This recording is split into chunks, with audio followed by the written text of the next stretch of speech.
Yes, we are ready. We are live. Hello, everyone. Welcome to another episode of CyberJar live streams. And today we already have our regular visitor, Johannes Rabauer. You already know him, hopefully, right? If you don't, yeah. So, hi, Johannes. Tell just a couple of words about yourself. Hi, Catherine. I'm a senior software developer at XDEV Software in Germany. And I like to play around with AI in my free time because that's really, really fun right now. And that's what fun. we'll do today, right? Yeah, exactly.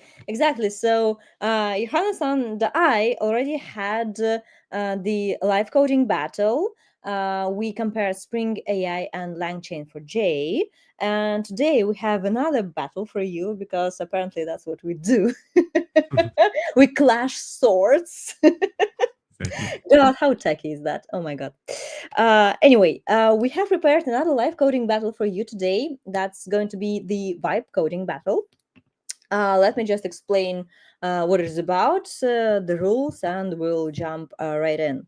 Right, so vibe coding is like the new black, right, in the software development right now, and I think everybody, each and every developer has done some part of vibe coding, either just a code snippet or just a class or the whole project, maybe. Yeah. And so with vibe coding, maybe you know that already, or maybe you were lucky not to know that. LLMs may hallucinate, or maybe they can create some random stuff that you don't actually need in your project, or the project may look just fine, but then it's going to be just nested with bugs, with vulnerabilities, and crappy code and what's not. So, but there are a few rules, right, to actually writing good code with LLM, just high quality vibe coding, so to say. And this is what we were going to try out today. So we will have the bare bone project, the Spring Boot project. It's going to integrate the Vaadin front end. And let me just share my screen and I'll show you exactly what I mean because I'm just blabbering away. Okay, present.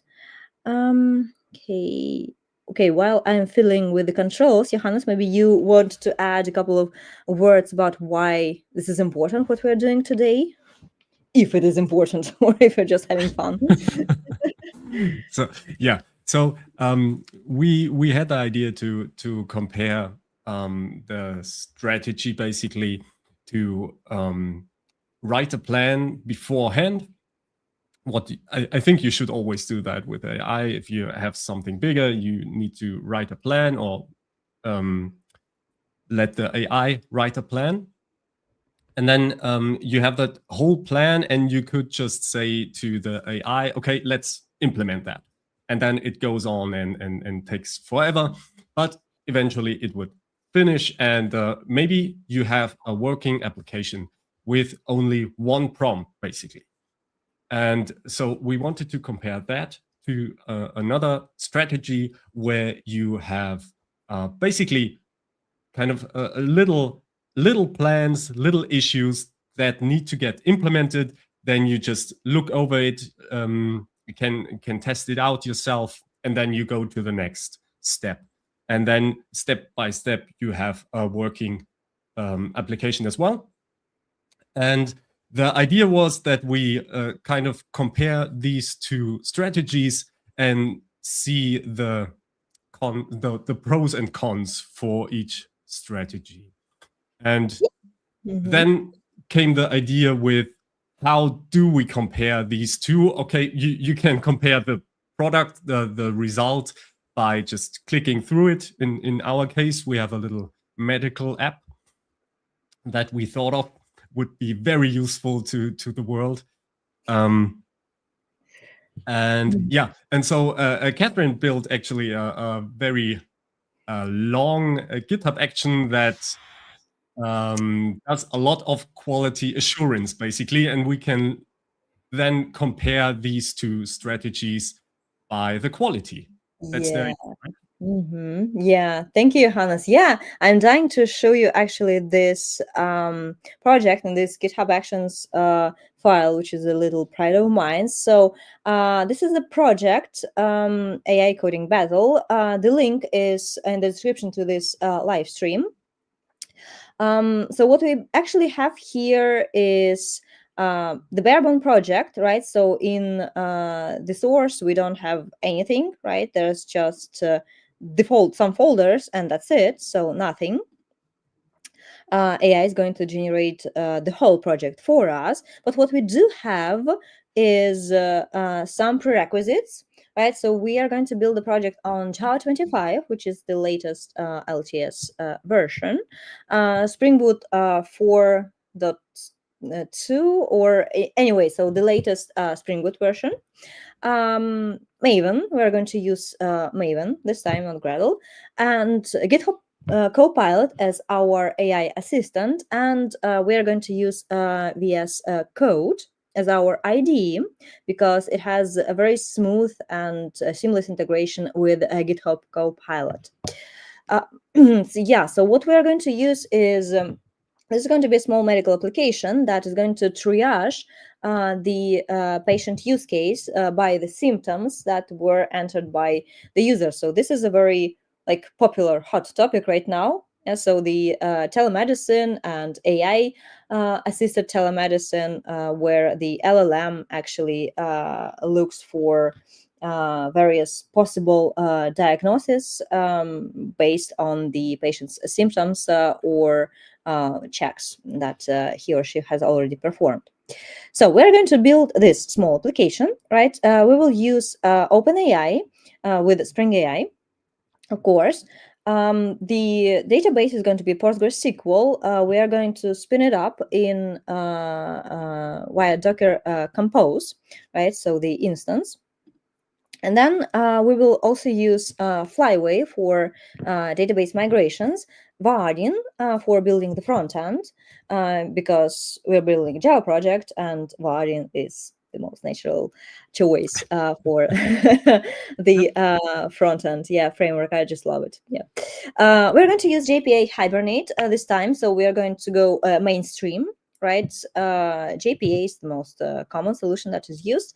Test containers for testing, and another important thingy here is that we are going to generate the SBOM via the CycloneGX plugin. So generating an SBOM is a very, very good practice when you want to know what kind of dependencies are there in your application. So this is also a useful feature.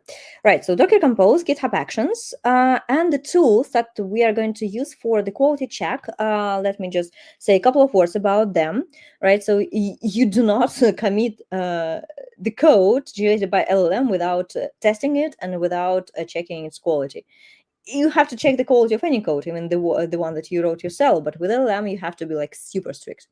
And we are integrating not one but 5 tools that are going to tear this code apart. So let's go from the first tab that I have here opened. So one of the tools is PMD, which is the static code analyzer, right? So it looks for different programming flaws like unused variables, empty cache blocks, unnecessary object creation, and so on and so forth. So basically it has more than 400 built-in rules, and you can also add custom rules, but we haven't, right? We are just using the default right now. Then there is the ZAP. ZAP is the penetration testing tool. So penetration testing is the way to identify vulnerabilities in your code without actually performing the attack on your code. And here we have ZAP has a very convenient Maven plugin. So this is going to be triggered when the application runs. I'll show you in the GitHub file. in a couple of seconds. Then there's the Trivy. This one is the security scanner. It can scan the variety of various artifacts. It can scan a container image for known vulnerabilities, a file system, the repository, Kubernetes, and also it can scan the software bill of materials that we will have generated. Then there's the SpotBugs. The SpotBugs is also a very nice analysis tools. It's again looking for issues in your code, and there are different bugs that it may discover. There's the description like that, as you can see here. I don't know, finalizer null fields, creating empty jar file, dubious catching of illegal monitor state exception, and so on and so forth. So lots of stuff, as you can see here, like it's just tremendously huge list. And then finally, the SpotBugs, SpotBugs is basically very similar to SonarLint or SonarCube, right? Yeah, it is actually, but as we're using as our project is located in the organization repository, SonarLint, well, we could use it as a plugin. It is open source and free to use as a plugin, but if you want to integrate SonarCube in CI/CD, you require the license, so that's it. Okay. My last understanding was that if you have an open source repository, you can use SonarCube as well for free. No. That's that was different. Yeah. So with SonarCube, you have to have the license for CI/CD, but with GitLeaks. So I wanted to also use the GitLeaks tool, which I really like. It searches for things that shouldn't be committed to the repository, like keys and so on and so forth. But GitLeaks can be used with individual repositories, but with organizations, you need also the license. So okay, you didn't integrate this one. And finally, there's JaCoCo, if I pronounce it correctly. JaCoCo. I think so. JaCoCo, yeah. JaCoCo, right? Yeah. So that's just the code coverage tool, because tests are important and coverage is important, and JaCoCo looks for that. So how good is our test coverage? Because LLM has to generate tests as well, of course. So let's look briefly at this YAML file. Catherine, one thing I wanted to add to the PMD, XDEV actually open source the IntelliJ plugin for PMD. So we provide a plugin for that to easily use in IntelliJ. I'll post the link in the comments. In the comments, yeah, sure. I don't know if these links will land on your streams as well. I will after the stream I will post all the links in the description of the video anyway. Perfect. So they're going to be there. So that's nice. I didn't know that. That's cool. Right. So there are lots of open source free to use tools at your service. So and we're going to see them in action. So here we have the I would say quite simple a workflow file, with the exception of all the checks that we are providing, right? So we are checking out the code, we are building it, we are using Liberica JDK as the Java distribution. Of course, you can use any distribution that you prefer. Then what we do is that we run the tests, and we upload the test results, and then we use all our quality checks, right? So the JaCoCo, then we are running the PMD, as it is in the Maven plugin. It is very convenient to actually run it with the Maven goal, uploading the PMD report. Then we are running SpotBugs. Again, it's a very convenient plugin, and it's very convenient to run it. Upload the report. Then we upload the SBOM that was generated when we packaged our application. Then we set up the Trivy, and we set Trivy loose on our SBOM, and then we generate the report as well. After that, and then we run the application, and we use the OWASP ZAP baseline that I told you about, this penetration testing tool. For that, we need to actually run the application because it monitors the running web application. And looks for vulnerabilities there. So for that, we are spinning up the Postgres instance within our pipeline, run the application, and then use the ZAP tool for scanning it with this command, right? So you can just copy and paste that afterwards if you would like.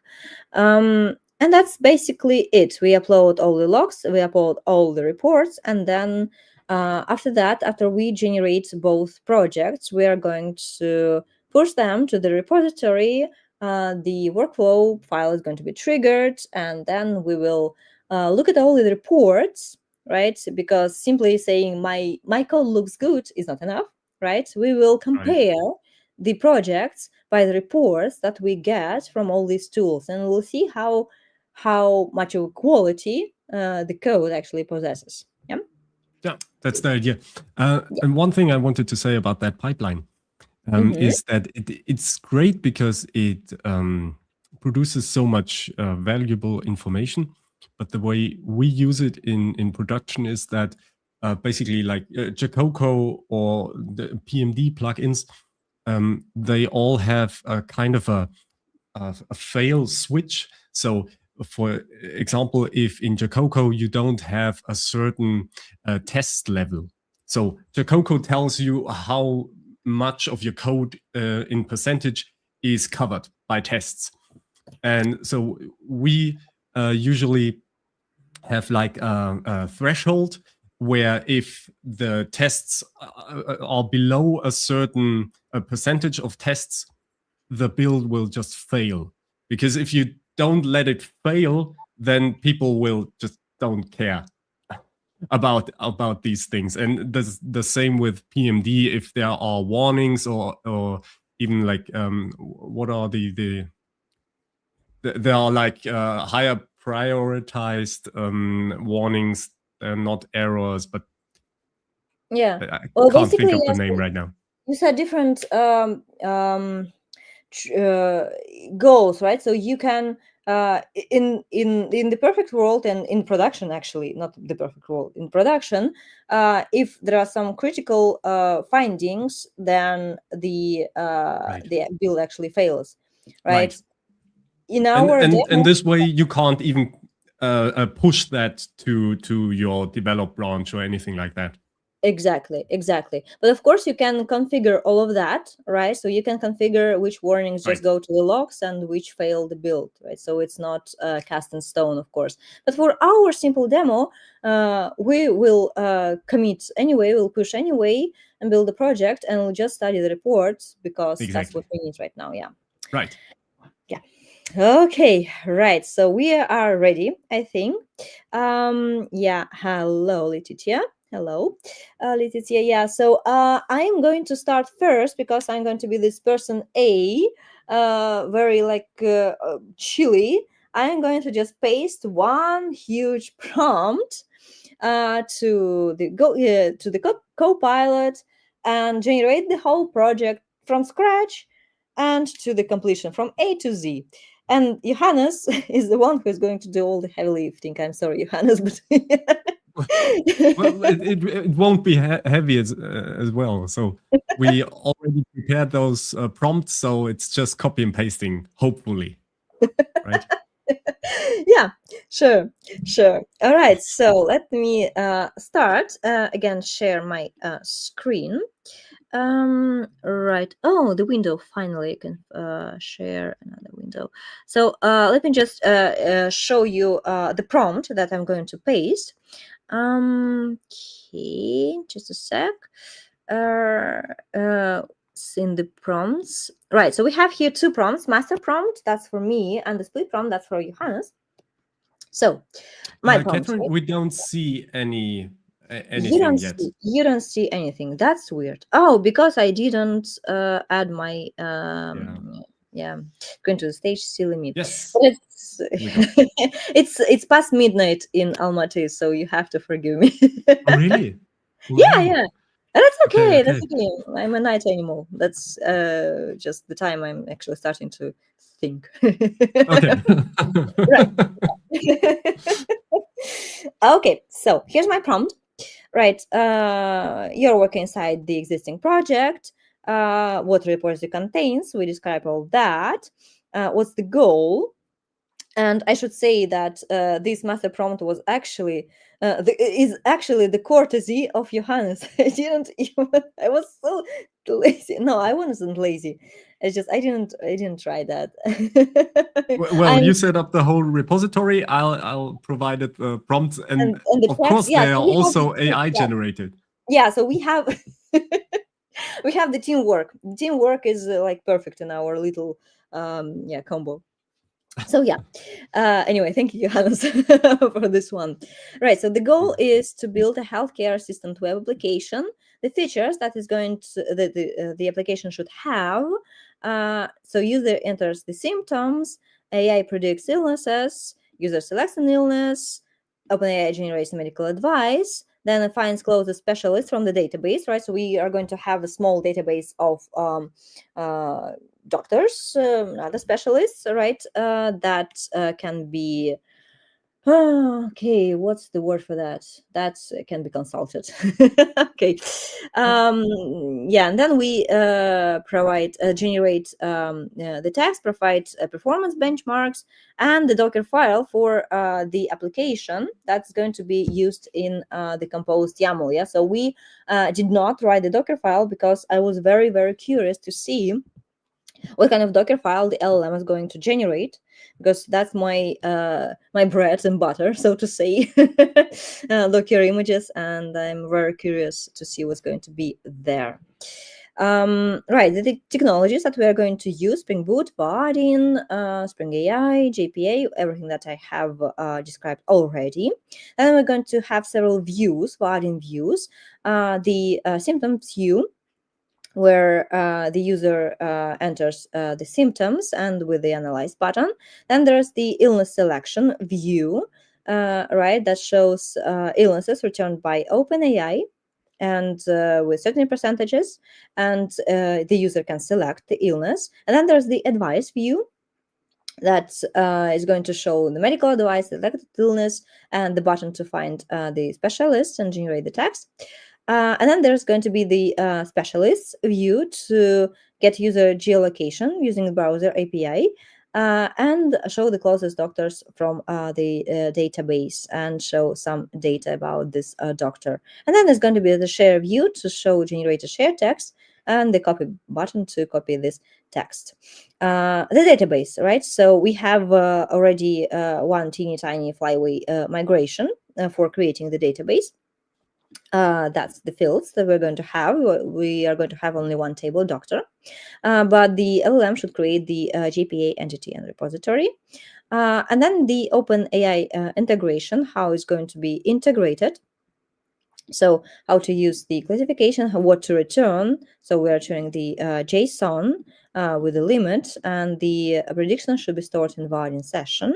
Then it's going to be the advice service, the specialist search, right, and the REST API with several endpoints, post, analyze symptoms, get illnesses, and get the doctors. About Then the API. Sorry? Yeah, the REST API. I found that interesting. So this application will be a single application where Vaadin is running and REST endpoints are available. So the REST API theoretically is not even needed for our project. But I think why the AI added it here is that it can test all the functions. But I'm not really sure. Maybe the AI will also call these endpoints in the Vaadin application, the buttons or stuff like that. So I'm curious to see how that will work. Yeah. Yeah, we'll see about that. Yeah, exactly. All right, and then there's the testing. The tests are important, essential, right? So the LLM should generate the unit tests for checking the services functionality, the JSON parsing, distance calculation. Then there are going to be integration tests, and we will use test containers. We'll test line migrations, repository operations, and the doctor search, and the UI tests. Then there's the performance. Thus, we're going to add the JMeter test plan and simulate 50 users calling the endpoint and measure the response time, which is also important. And then there's some requirements, very basic ones. So the code should be simple, clear, no over-engineering, nothing. As simple and boring, because that's what good code is about. it's just boring. It has to be boring. Right. So the code should be generated. The existing files should be modified if needed. And so the AI should ensure that the application builds and starts successfully. So this is my prompt. I'm going to share my, okay, let me see. I'm going to share my screen again. Okay, right, could be present, share screen window. Okay, I have here my VS Code. So it has a very nice cyberpunk theme. I'm not sure if you're sharing. I'm not, but I don't see anything yet. Because I did not add my screen to the stage again. All right. Right. Okay. So here it is, cyberpunk themed. The font is large enough, I hope. That is pretty cool. Is that a predefined cyberpunk theme? Yeah. They have this extension, this VS Code extension. I just found it. Because just black or just white is too boring for me. And yeah, I'm amazed. It's just cyberpunk. I thought, oh my god, that's for me. That was made for me. It fits perfectly to your background. So yeah, cool. Exactly. I have like a very, very pinkish, like double pink. That's just too much pink. Just don't, don't judge me. I'm old. Right. Okay. Okay, so here I have everything that I need is opened, right? And then there's the chat, and I'm pasting my prompt. Here it is, and I just did you copy it from the raw data? Yeah. So or did you? I think you copied the formatted data. I'm not sure.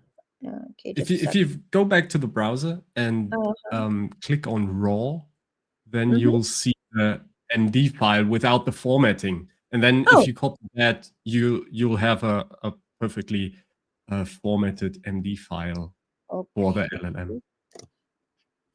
Yeah. So you see the hashtags and stuff like that. I think that's better. Okay, so right. So the prompt is here. I am hitting enter. And we are working. All right, you can see it's analyzing, it's building, and is doing the stuff. And we are going to wait. So I'm going to just chill out and have my tea, my chamomile tea, and watch Johannes suffer. One more thing. Catherine, did you activate the experimental danger flag? Oh no, I'm too afraid to do that. You see, there's the danger flag. Johannes, maybe you can tell a couple of words about that when you share your screen, because I am too scary. I'm a coward. That's fine. I just wanted to say that if you don't activate that, you'll have to sometimes have some choices, or just tell allow and allow. Okay, I'll keep watching that. Okay. All right. Good. Okay.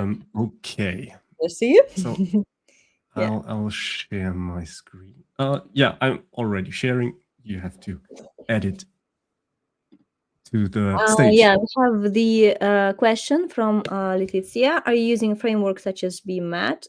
No, I'm not. I haven't even heard about that. Have you, Johannes? No. BMAT? Sorry. No. So maybe you could just write a couple of words about that, because I'm curious. Maybe that's something that we want to use. Okay. Yeah. Right. Okay. Okay. So what I'm not sure if you mentioned that, but we'll work on different branches. So we have our main branch, and I just created my multi-prompt branch from that. And Catherine is working on a different branch, so we not interfere with each other. Okay. So far, so good. Just for curiosity's sake, I added a Copilot ignore file. I didn't know that existed to the prompts, so the AI won't touch the prompts or won't read them, because that's not what we're here for right now. And also, I added the agents file. So the actual agent file I added was second that, yeah, okay. So this red one was the one I actually wrote. So it's very simple, just writing tests for all the features, search the newest versions for the dependencies, prefer simple code over elegant code, because simple is just easier. And always test your changes by compiling and running the application, make sure the changes work. That's basically what the master prompt also said.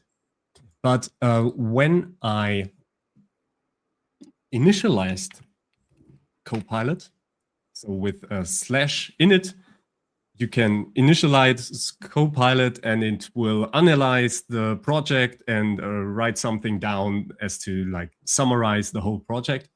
Then it curiously wrote or rewrote this agents MD. I don't know really why it did that and not just add another file to it, but that was interesting to me. So now we have this one. All right. Now we can basically start as well. So this prompt, we don't have to go through it, I think. Yeah. We can go through it one by one. So it's structured in numbers, so prompt number 1, prompt number 2, and so on. And this first prompt just sets up the database and domain layer, basically. Or that's the idea. So if we copy all that, so we can look at it. So Spring Boot Vaadin project, yes, we know that.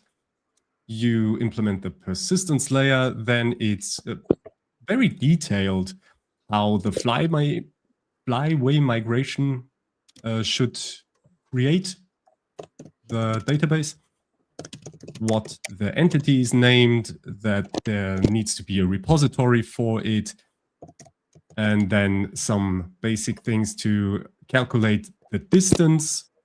We need longitude and latitude for the user who is looking for a doctor, and then for the doctor who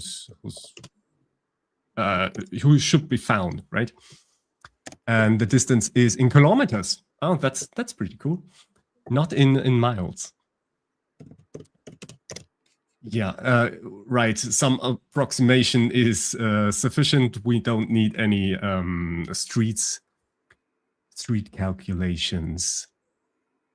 Right, we only need to find doctors by specialty, and then it should ensure the flyway migration, entity mapping works, and the application builds and starts. But that's something that's universally true because of our agents MD. Great. So you selected the auto model.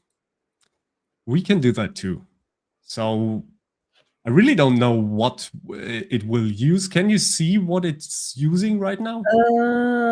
Just a sec. Let me check. We'll see. I'll paste my prompt, and then we can see here if we find out what model is used. But important is to say that we are in the agent mode, not in the asking or planning mode. Right. So let's go. And I was hoping that somewhere it says what model is used. Well, I don't see right now. Maybe in the console Yeah. somewhere. Maybe it's really not even known Well, it should to be. the chat. I don't know. No idea. That's interesting, actually. What kind of model does it actually select? But we will get a 10% discount. So that's good. Yeah. to whatever we are using. I don't know. So is that a discount to the 3 times token? I'm not sure. Not sure. What's your favorite model, by the way, Johannes? Which one do you use regularly? I really alternate between those. So if I usually in planning mode, I use the some bigger model like the Opus 4.6 because I want to have a really good and solid plan. And then implementation, I try to use the Haiku, but a lot of times that just fails a lot of times. And then I switch back to the Sonnet. And if nothing works and I don't feel understood by the AI, I'll switch to Opus. But it's I still have lots of requests. I say that in all my sessions, but $10 for 1 month of, for me, unlimited tokens is perfect. Yeah, $10 is the good deal, I think. Yeah. Okay. Can I hide this? Well, I can just scroll away. Okay, but it already added all those things we wanted, and now it's basically just building. Let's see what it did. Okay, friends, if you have any questions, any comments, like anything you'd like to say, to ask, feel free to post that in the chat. We'll be very happy to get your feedback, or chat away, or to answer whatever question you have. So yeah. Right. So it added a really simple entity with doctor repository, find by specialty. I'm curious to see how that works, because if we have to find a doctor by the closeness to a certain coordinate, I think we have to extend this repository, but I'm not sure if that's in the plan right now. Yeah. No, I'm sure it's not in the plan for this one, the plan number 1. There wasn't any mention of this, but maybe we'll see that later. Here we have that calculator. Okay. That's interesting. Okay, I don't know that calculation. The Euclidean calculation. I'm sure you know that, Catherine. That's the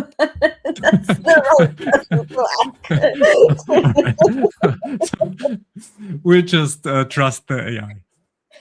Yeah. All right. So here we have our flyway script. So it basically just creates the entity. Okay, we have our first test. That's cool. That's interesting. So it does a data JPA test with a test container configuration. And it creates a doctor, 2 doctors, saves them, and then just checks. Yeah, and then just tries to find them. One with cardiology. Yeah, exactly. Okay, so it adds 1 doctor with cardiology and it searches for it, and then the return should be 1. Letitia has a nice question. So how to indicate how to deal with performance issues such as N+1 or concurrency issues? Well, I think that's actually a good question. Yes. So interesting. We could try to specify that in the prompt, but I'm not sure the LLM is going to follow that. I think that maybe the only thing we can do is to run some manual checks, Or there are plugins that you can use right in the IDE, like SonarLint or Digma. This one's for IntelliJ. Maybe we could integrate the checks in between running the prompts. There's like Johannes does, right? So he runs one prompt and then checks the code, and then that's when some tool is going to be triggered, right? So that we don't generate the whole project in bulk and then just gasp at like a million of issues that we find, but do that incrementally, right? What do you think, Johannes? Yeah, we can do that. I'm not really sure what's meant by that. So if there are performance issues in the application, right? So if the AI is So programming in some exactly. concurrency issues, I don't think we are there yet, because we can't even use those classes, right? They are not used in any way. We don't have a API endpoint, and we don't have any UI. But Exactly. So if we get there, we can check if there are any issues that we see.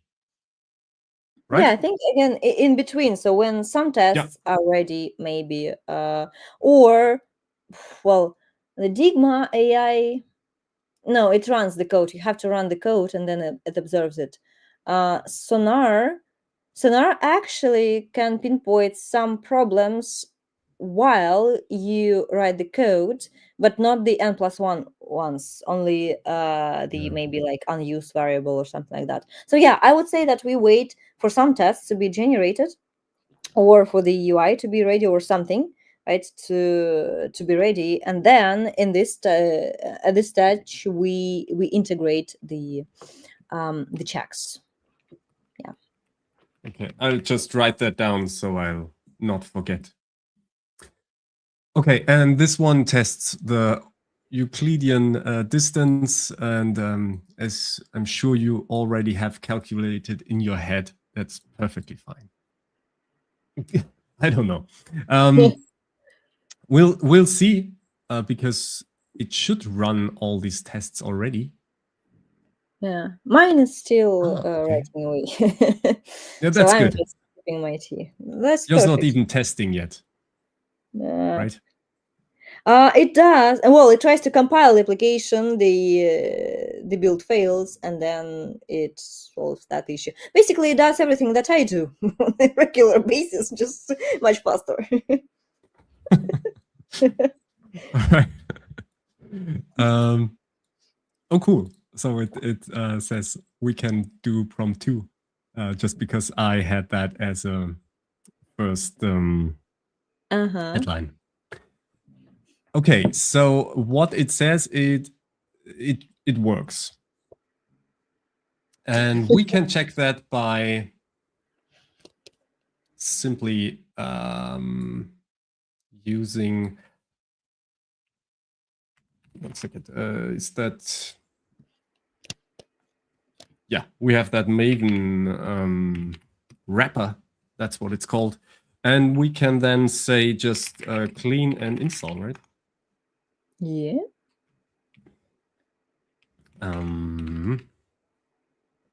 Is that it? I think so. Yeah, it's the PowerShell. Yeah. But it's basically what it already did up there somewhere.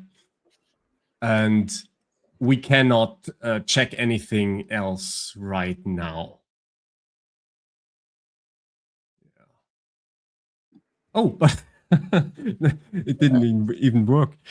Oh, okay. So release version 25 is not supported. I probably have the wrong JDK set. But why does this work then?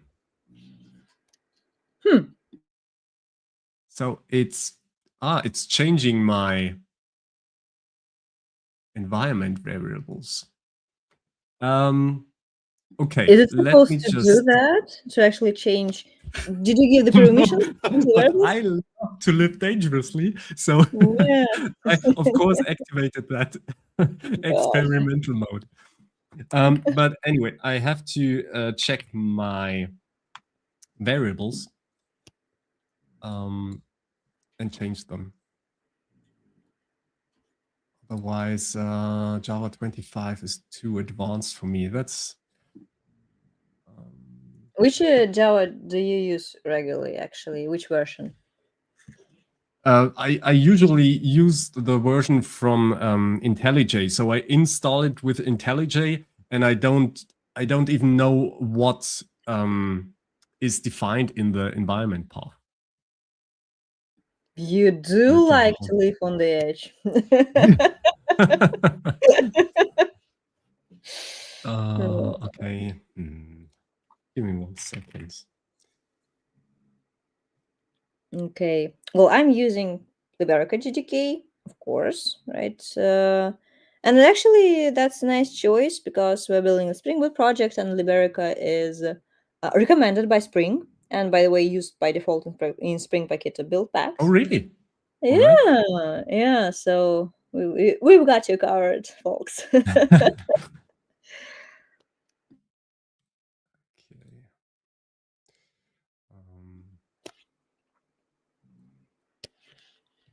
All right.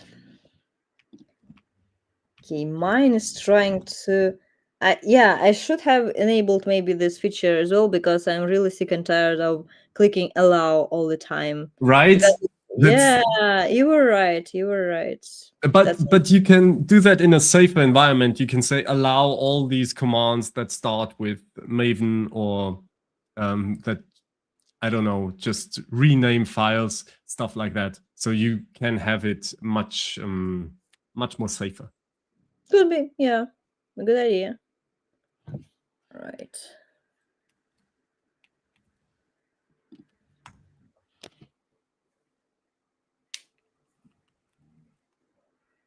Oh, I'm still using the old version. Why? Okay. What do we have? You can share your screen while I'm Yeah, why not? Why not? trying. Just okay, percent share screen window. Okay.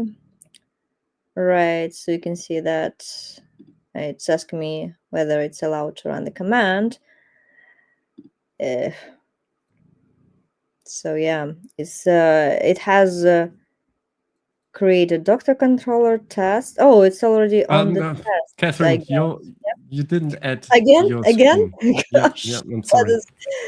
Gosh. Okay, I need a second monitor. Actually, I have this one. All right. So yeah, what we can see here is that it has already created the views, the classes, and now it's generating the tests and running the tests. Yeah, which is kind of fast. I mean, when have we started? Like 10 minutes ago, or I don't know. It's really fast. Yeah. Well, of course, the demo is simple, but anyway, it's cool. Well, we'll see about that. I mean, we don't know yet how good the code is. Okay, again, right? So I need to click allow. But actually, yeah, you can enable this experimental option. But okay, I'll leave it as is for this case. That's going to be the lesson. That's going to teach me a lesson. Yeah. Okay. So I think I've got it. Okay. Nope. I have to restart my Visual Studio Code. Oh, that's okay. Otherwise, the environment variable isn't. Yeah, it's not set. Yeah. Right. So what do we have here? I actually don't really rarely work in Visual Studio Code. My preferred IDE is IntelliJ, and I'm so used to that. Yeah. Me too. That's why I didn't even think of that. Because it's so comfortable to just click the JDK you want to use in the UI, and then you're done. Yeah, exactly. Right. Again, we're running some tests. Finally, I've got it. Yep. Yeah. Okay. Just have to zoom in a bit again. So yeah, it's not allowed to remove files automatically, so we have to allow that. Yeah. Right. Okay, so I can stop. That's one good thing. Yeah. You heard about this incident at AWS when they had like the major incident when the AI assistant that they were using has decided that it's better to just delete and recreate the whole environment. Oh, really? Yeah. No, I didn't hear of that. I'm It's sorry. all over the news. I mean, this is so weird. I mean, yeah. Now it's saying Java home environment variable is not defined. That's a lie. If I run Java version, it's working. Yeah, so for those of you who has just joined us, yeah, we have a couple of questions. So what exactly are we building? So for those of you, Johannes is still struggling with Visual Studio Code, but we have this pause. Just let me briefly repeat what we are actually building, right? So we have this healthcare application that we want to craft. That's a Spring Boot application with Vaadin as the front end framework. And what we that's the README. Yeah. So we are going to use the Flyway, the PostgreSQL, JPA as containers. And so we need to build the AI assistant for triaging the patient symptoms. So the idea is that the user enters the symptoms as the free text, absolutely free flowing, right? Then OpenAI, it's passed to OpenAI, it predicts the illnesses, possible illnesses. The user selects the illness. Then the OpenAI generates the medical advice and finds the specialist from the database that we have. So we have the database with specialists and their location. So AI chooses the ones that are closer to the user. And yeah, also tests to provide the performance benchmarks as part of the testing.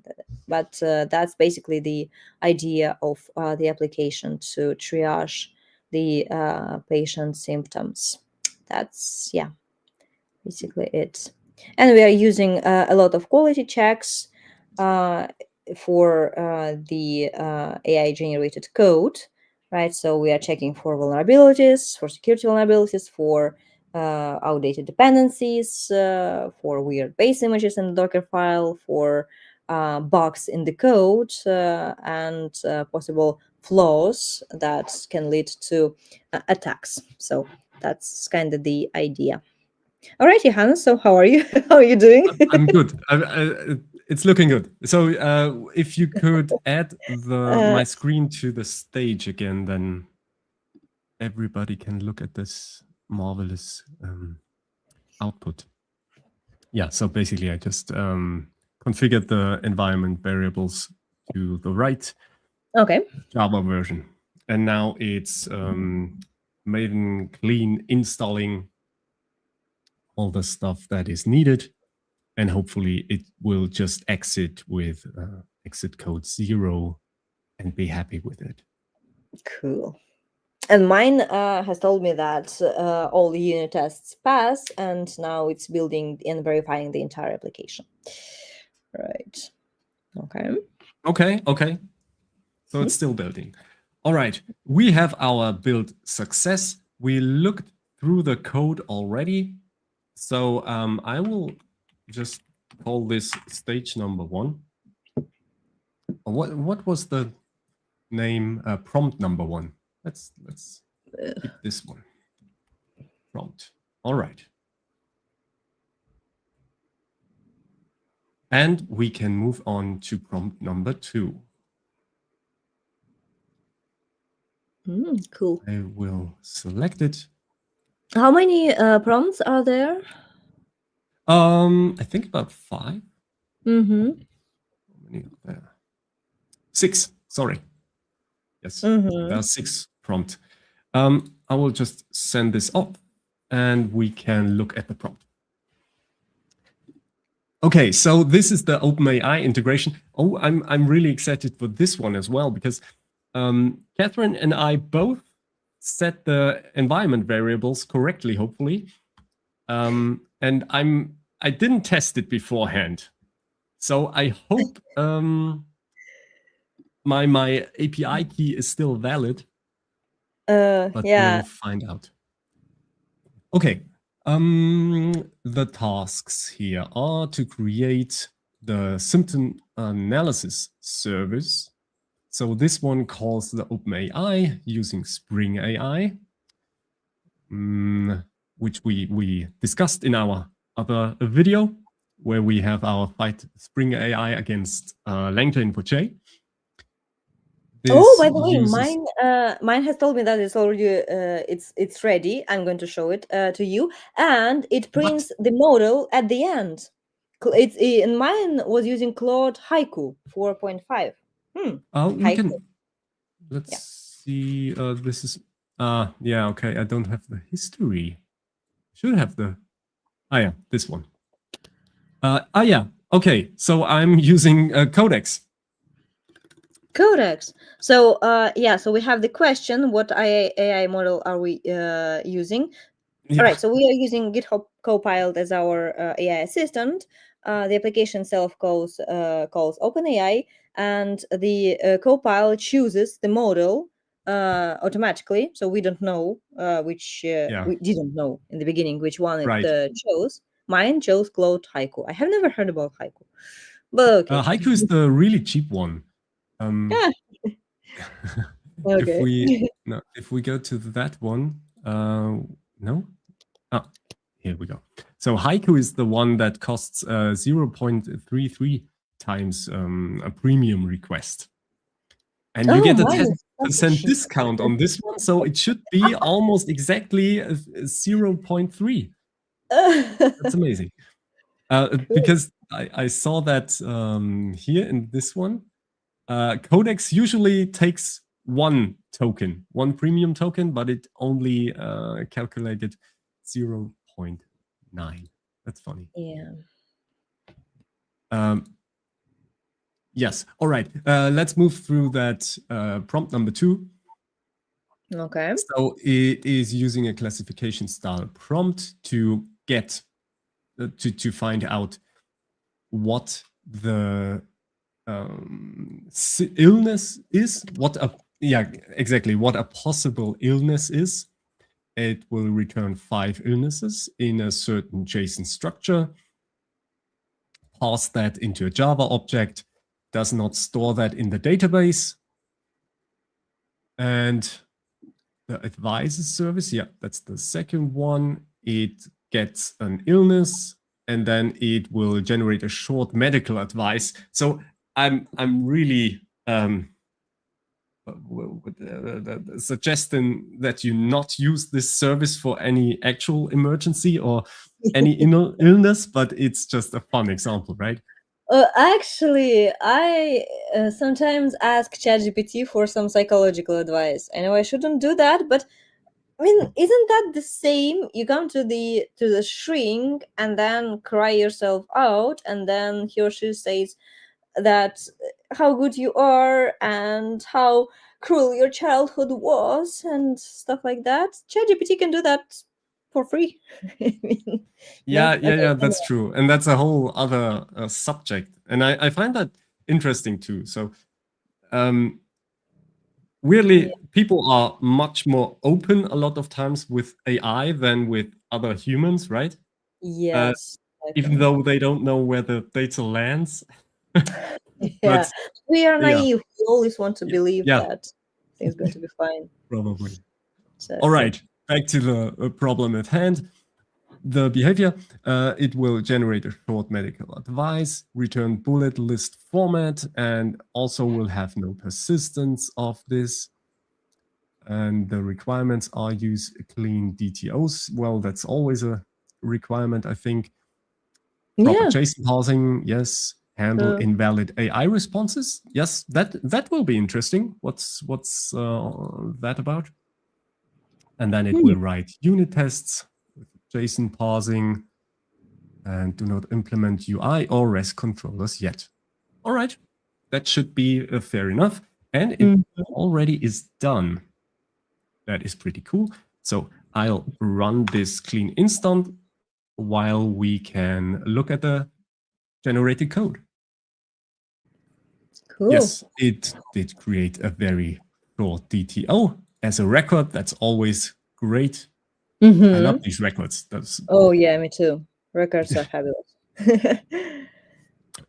It created a Spring service. What do you think, Johannes? Maybe I should show briefly the code and then just commit it so that the pipeline already runs. Yeah. Okay. Right. Okay. So I'll just squeeze myself into that for a second. I'm sorry. Right. Okay. So just briefly. Okay. So mine is done. Right, everything is ready. The application is production ready and can be deployed immediately using Docker or run locally. Sorry, Catherine, are you explaining your screen again? Shoot. God, I have to put a banner in front of myself. Catherine, don't forget to share your screen. God. Terrible. Right. Okay, so yeah, but again, this is a very, very presumptuous statement that it is production ready. It can be deployed immediately. Well, we'll see about that. All right, and so if we run, okay, I can just remove the chat. I think, yeah. If we run git status. We can see that there is the pom.xml is modified. It deleted some tests. I deleted my tests. It deleted my tests. Okay, this pipeline. It moved them. I'm sure it moved them. Oh no, these were empty tests. Yeah, right? But they made the pipeline work. Okay, never mind. We have that in the main branch. So, all right. So, and it's created some packages, right? Directors. Sorry. API, device controller, doctor controller, controllers, entity doctor. So what we have here, well, looks innocent enough. Yeah. It's using entity table. It's not using the toString, right? The models, right? And the views. Okay, so the code is there, but we cannot evaluate that just by looking at that, right? So I'm going to push this whole stuff into the pipeline and we'll see how it goes. Okay. All right.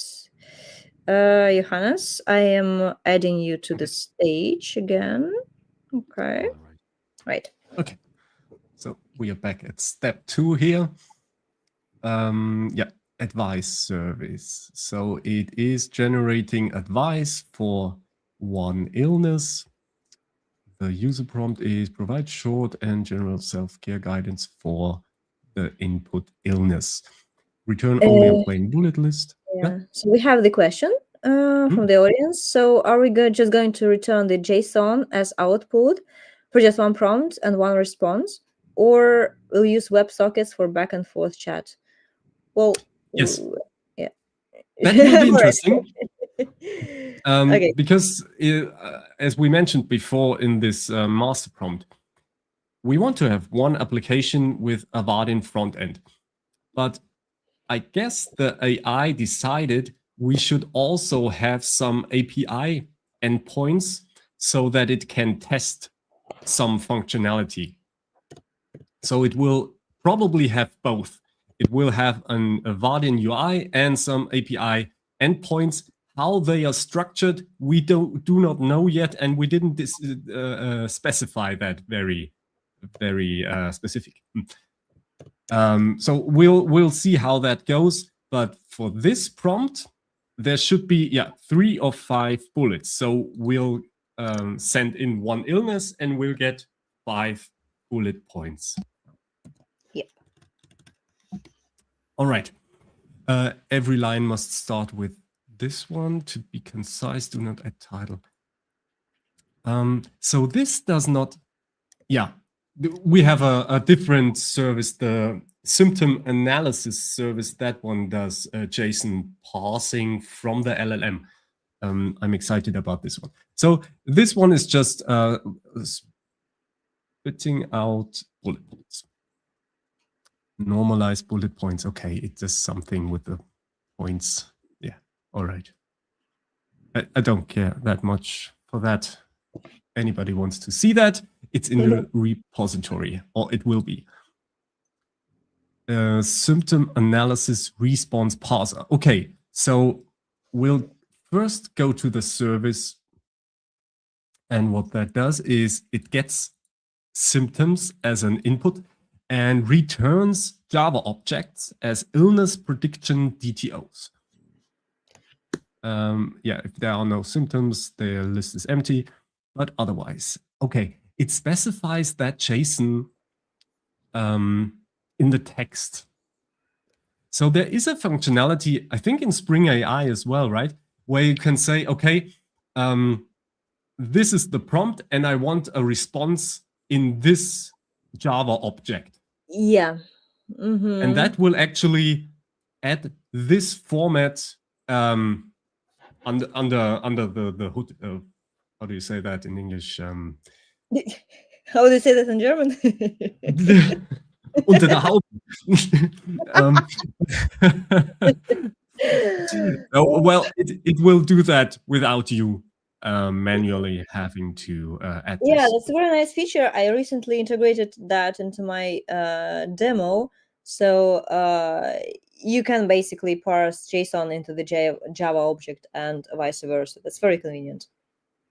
And I'm not sure how consistent that is, but I'm pretty sure it's a good way to use JSON. That depends. That depends on how good the prompt is for actually parsing that.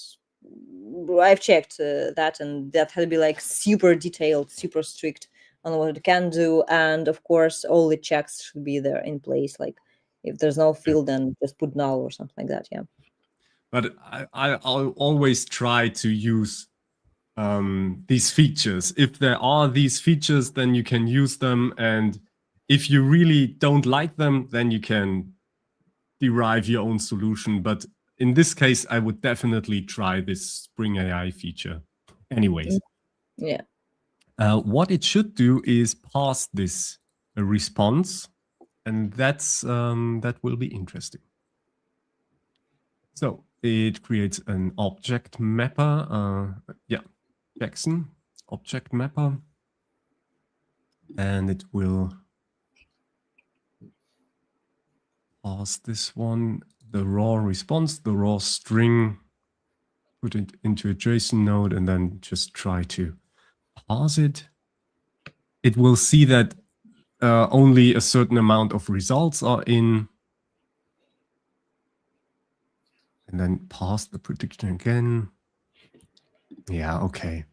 Okay, it's just really, really careful to have for the JSON to have all these parameters. But I think we can't go through all that code. I just noticed, right? We are already 1.25 hours in. So if we go on with that speed, we'll never get through the findings, basically. Yeah. Right? Yeah. So because then you have to push and then wait a bit for all the checks to run. And I actually thought that maybe there is a chance that the checks will actually fail. And have to do But they something. don't so far? No, But it's working. It's just, yeah, it's busy doing stuff. So, all right. oh, the checks have passed. Oh. Yes, Great. thank you. Cool. Now I will get my reports filled with bugs and stuff, but the checks are ready and the code is pushed. Oh, All right. the debug logs Okay, are so on my side today. Yeah, so this one wrote some tests for the symptom analysis parser, and it's just checking the parsing, not the connection to OpenAI or anything like that. So that's perfectly fine, I think. We'll commit this. I can publish that right now, and we can move on, right? yeah. Let's use prompt number 3. That is quite short. What will it do? The REST API layer. All right. That's where it gets interesting. Catherine, what I just realized, we are using geolocation from Vaadin. So we have to be careful in this live demo. Maybe not to click on that, because otherwise your exact location might leak, because this is the browser location is really exact. Well, actually, I'm using always. I'm paranoid, and by default, I always use VPN. Perfect. Whenever right. wherever I am in the world, so I'm safe here. But you, Johannes, you have to be careful. Yeah, I have to be careful. Okay. Okay, it will have some endpoints. Analyze symptoms. So it will call that service, and it will also. So we'll give in some symptoms in a free text form, and it will respond with a maximum of 5 illnesses. So that's how the API should work. Advice, yeah, we want to have some advice. Did we? Do we already have the advice? Yes. Oh, we have the advice service. Yeah. Okay. Okay. Oh, app log, app as bomb, JaCoCo report, PMD report, SpotBugs report. So many reports. Yeah, Johannes, I didn't add them all to one zip file, so yeah. About you have time to download and unzip them all. Yep. And while we look at your reports, I can unzip them. All these files. Yeah. But actually, that's good that they're all separately, so we can see that they are indeed generated. And yeah. All right. Well, basically, we can skip. Do we have to show all the steps? I don't think so. So we showed the concept, right? So there are steps, and then you check and then verify. So we can speed up. Yeah. So basically, we can iterate like that, and we'll get already pretty good quality and quality control. So we'll read all the code, and we'll find out if that works and if the code is to our liking or not. But of course, since Catherine didn't read any code, she will have to rely on all these quality assurance tools, and we can look at those right now, right? Yep. Yeah. So I'm just downloading them. Okay. Let me just put them in one folder. Checks. Right. While we wait, Catherine. Yeah. Did you notice that cool shirt? Which one? Where? Oh, yeah. Wow. JaCoCo shirt. Oh. Yeah. Do you know what that is in reference to? In reference to it's Tron. Which one? Sorry. Tron, the movie. Well, there are 3 movies it's now. from the movie. Oh yeah, yeah. Yes. Oh. I'm so excited about this. So the JCon this year will, at least the shirts, will Wait be a second. Tron themed. How did you already get the shirt? Well, I have my connections. Connections. We like Germans say vitamin B. Yeah, exactly. Beziehungen. Yeah, Mhm. but it's really cool. So this year also, so this is the my favorite shirt so far from JCon, and you can buy those now. So the JCon team made it possible so you can buy a single shirt. You don't have to buy a ticket and then get a shirt for it. Cool. That's So that's cool. pretty cool. And we have the question: how many years of experience do we have with Java and Spring Boot?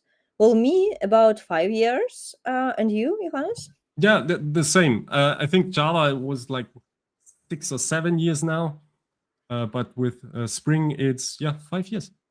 And did you? What language did you start with? Not Java?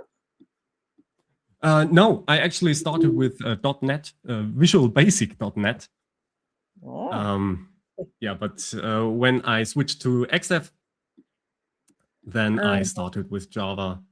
But I had Java in my study as well, in university. Yeah. I think everybody studies Java at the university, right? At some point, Yeah. because it's so good. It's Because great. it's so universal. Yeah, exactly. Great. Yeah, we love Java.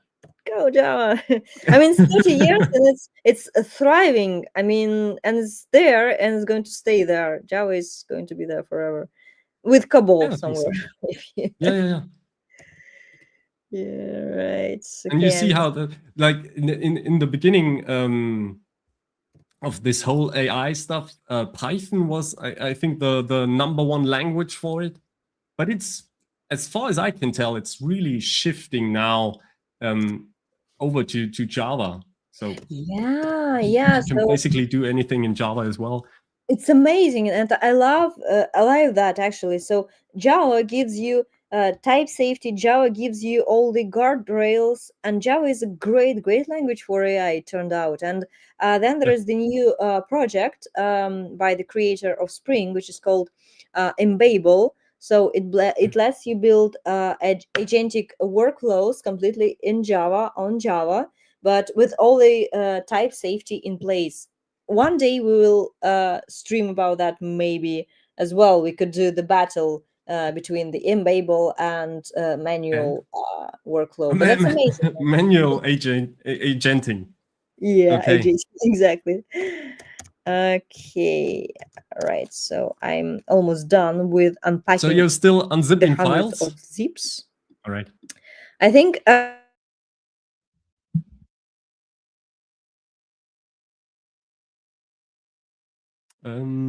Create one zip with all the reports, but somehow to add all the reports into one file, maybe, so that we could see right away what's wrong and what's not. Right. I didn't get your first sentence or something. You wanted to think about. No, it wasn't the mic. I think the connection was bad. Oh, maybe. Do you hear me now? Yeah. Yeah. Okay. So I think it would be nice to actually enhance this GitHub Actions file in such a way so that we don't simply create the zip archive with all the reports, but actually put all the reports into one file where we could see the results clearly, so to say, if it's possible. Even I have to research into that. Maybe we have to. Maybe that would be a nice little project to create, like actually a GitHub action that you can execute, and it creates a nice GitHub page where all the information is.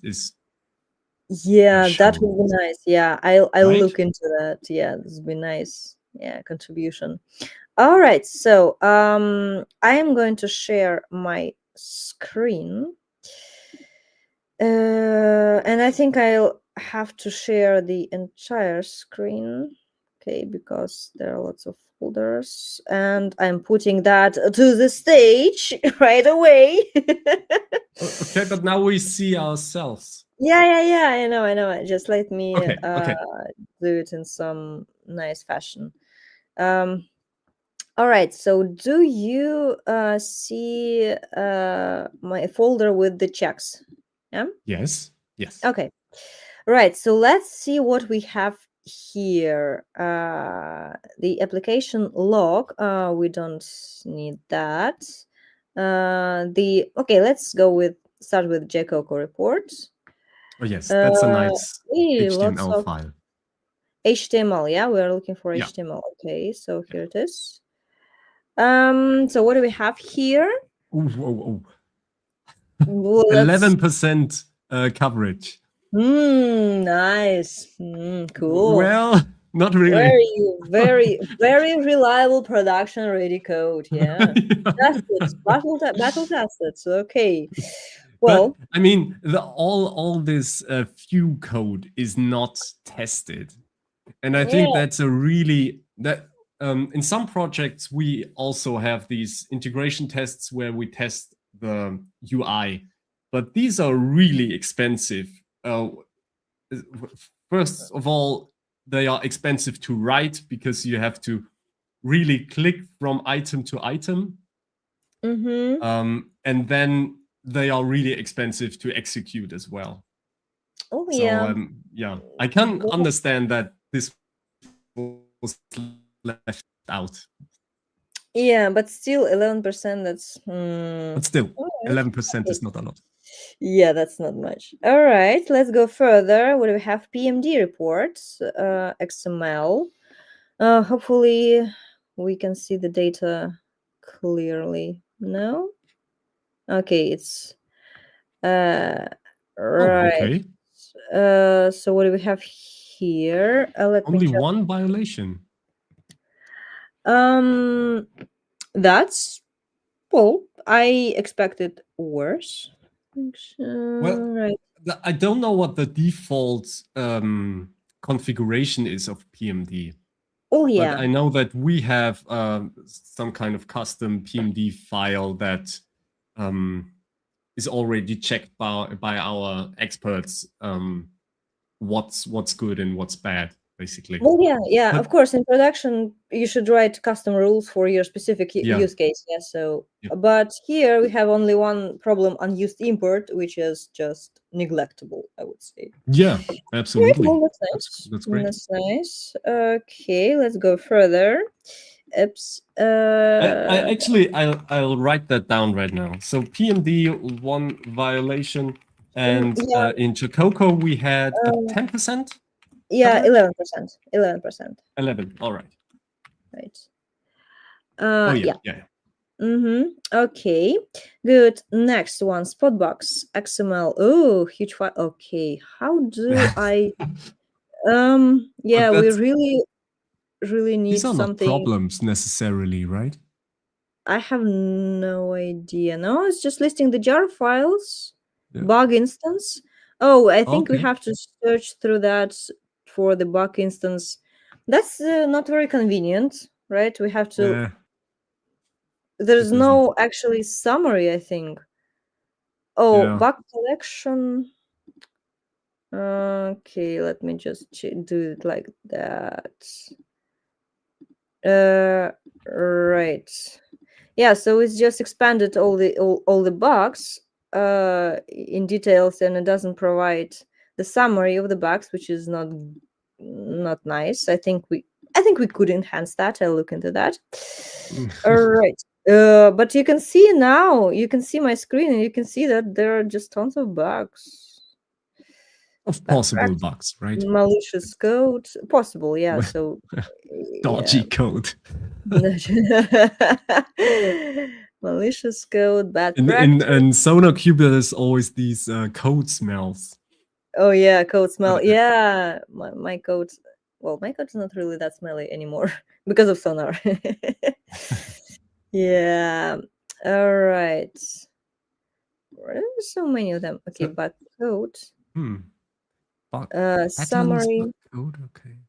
Maybe find bug summary. Maybe that's the one we are looking for. All right. No? I don't know. That could be. Total size, clock seconds, number of packages. Total bugs 26. Yeah. Okay. Okay, that's a number. Yeah, that's the number. 26 bugs. Just write it down. Yeah. Mm-hmm. Yep. Okay. Right. What do we have then? The zap Trivy as bomb scan results. Okay, vulnerabilities. Vulnerabilities, right? Three vulnerabilities. All right. Yeah. Mm-hmm. So that's the Trivy. 3 vulnerabilities. Trivy. Mm-hmm. And then the final one, the zap reports, HTML, MD, JSON. Oh, nice. Ooh. Так, sorry, the summary of alerts: medium 2, low 6, informational 4, and no high, which is basically a good thing, I guess. So what do we have here? So content security policy header not set, missing anti-click jacking header, cookies without same site attribute, cross-origin permission policy header. Well, it's not that bad. Yeah, but that's really cool. So does it checks localhost 8080, and that's where Vaadin is running, right? Yeah. It's not where the API is located. Yeah, I guess. Well, that's where our application runs on 88. Yeah. So, all right, that's okay. I actually expected worse. Johannes, what do you have there at your place? Okay. Oh, well, prompt number 3 just ran through. So Right. it really took a while, not just to run through, but the Maven building. Yeah. I'll just share the screen so viewers are not just looking into the void or in our faces. Can you add my screen again? Oh, yeah. Now I forget to add your screen. Okay. Prompt number 4. Just before I execute this, I'll commit these changes. What was that prompt? Number 3. Am I ready? What? No. Oh, it added something. Spring Boot starter test and web MVC test. Okay. Cool. And then we move on.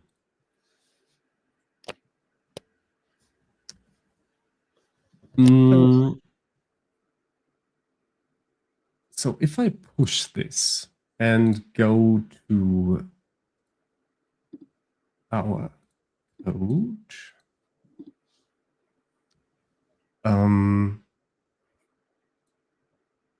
are the actions running on any branch? Single prompt demo. Let me check. They are all only running if you're doing a pull request? Yeah, so you have to do the pull request, yeah. Mm-hmm. They're running 4 minutes. Okay, that's all right.